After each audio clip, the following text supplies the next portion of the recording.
শুধু কাগজে ঘষামাজা করে ফাঁকি দেওয়া হয়েছে ৪০ কোটি টাকার গৃহকর। জালিয়াতির এমন ঘটনা ধরা পড়েছে চট্টগ্রাম সিটি কর্পোরেশনে, যার প্রাথমিক সত্যতা পেয়েছে দুদক। সংস্থাটির কর্মকর্তারা দুপুরে কর্পোরেশনের রাজস্ব বিভাগে যান।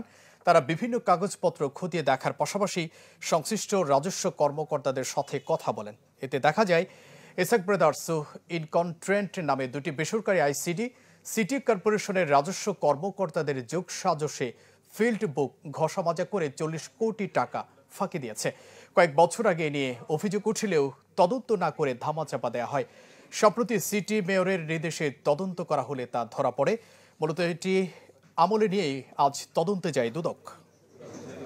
একটা হচ্ছে ইসাক ব্রাদার্স আর একটা হচ্ছে ইনকন ট্রেডার্স। তো ওদের প্রতিষ্ঠানের কিছু ভ্যালুয়েশন ছিল, প্রথমে ২৬ কোটি টাকার ভ্যালুয়েশন ছিল, সেটাকে ঘষামাজা করে কেটে দিয়ে ৬ কোটি টাকা করা হয়েছে। এবং ইনকন ট্রেডার্সের ২৫ কোটি টাকা ছিল, সেখানে ঘষামাজা করে ৫ কোটি টাকা ভ্যালুয়েশন করা হচ্ছে। সেটার উপরে পৌরকর ট্যাক্স নির্ধারণ করা হয়। প্রধান রাজস্ব কর্মকর্তাকে গতকালই চিঠি দিয়েছি আমরা, যে আবার ওই ২৫ কোটি এবং ২৬ কোটি করেই ওইটাকে ট্যাক্সের বিষয়টা নিষ্পত্তি করে এবং যেটা বকেয়া আছে সেই বকেয়া যেন তারা ওখান থেকে আদায় করে।